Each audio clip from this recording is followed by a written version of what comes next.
La violence. Ceux qui ignoraient encore l'existence de WhatsApp n'auront plus d'excuses. Et oui, depuis quelques heures, cette application mobile fait la une de la presse économique puisque Facebook a déboursé 19 milliards de dollars pour acheter WhatsApp. Ça fait un peu plus de 14 milliards d'euros.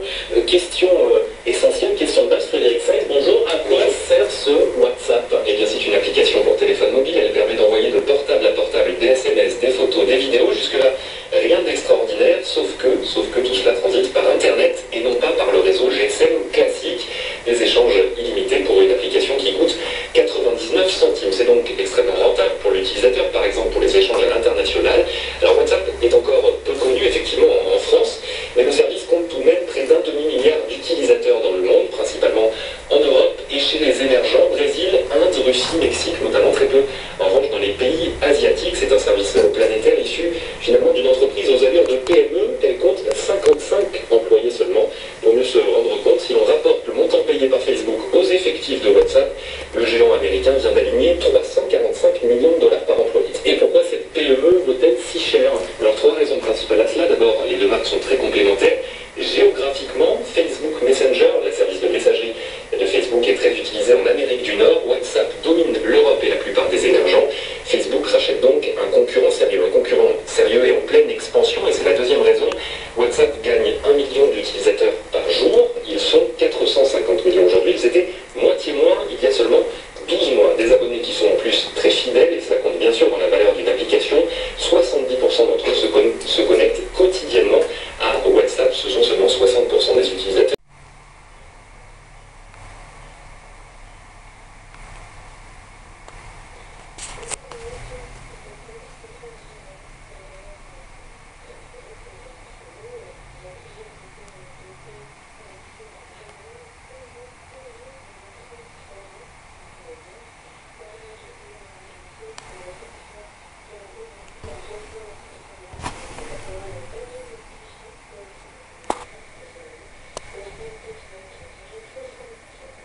Ce que je regrette, c'est que cette affaire de sanction, moi j'ai interpellé le gouvernement à l'Assemblée mercredi dernier, donc il y a une semaine.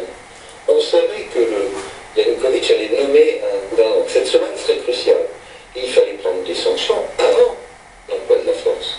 Les sanctions ciblées, ça marche parce que ce gouvernement Yanukovych, il est totalement corrompu. Le Premier ministre qui a été viré, M. Azarov, il vit en ce moment dans un hôtel particulier à Vienne, en Autriche.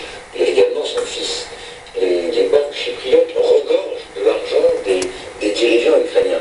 Mais on vole par milliards. Le gaz, la sidérurgie, l'industrie lourde, tout est vérolé par ce gouvernement. De Bachar el-Assad au Liban, ce parti qui n'a pas de député au Parlement règne en maître sur le quartier de Jabal Mossen, sur les hauteurs de Tripoli, dont les habitants s'affrontent régulièrement à coups de roquettes avec ceux de Bab el-Tabaneh, profondément anti-syriens.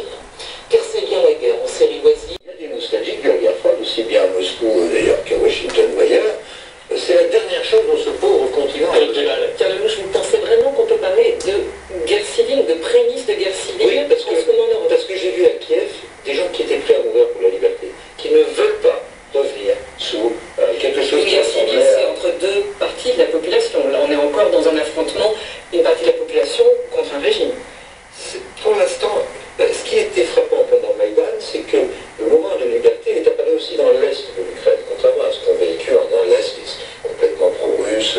C'est plus compliqué que ça. Même les oligarques étaient plutôt pour un dialogue avec l'Europe, parce que, en fait, la Russie a mis sous embargo les exportations ukrainiennes depuis 6 mois. Ça fait 6 mois qu'on n'exporte plus de wagons, de rails, d'industrie lourde. Sur combien de tonnes, les objectifs, avec qui et combien ça coûte, je voterai contre. Merci. Ma position, c'est que j'attends des engagements tout à fait précis et solennels du gouvernement sur ces points. Merci Pierre Lelouch, merci d'être venu jusqu'à nous. Le Liban est toujours secoué par des attentats après une double attaque suicide anti-Hezbollah hier dans le quartier chiite de Beyrouth qui a fait 4 morts. C'est ce matin le responsable. Et l'Ukraine figurait dans l'agenda. Le mot sanction n'a pas été prononcé. Il a été évoqué dans les couloirs, mais pas prononcé. Merci Pierre Lelouch. Trop tard. Vous restez avec nous puisqu'on va évoquer dans un instant la Centrafrique. Oui, hier, Bangui a connu une situation similaire à celle de Kiev.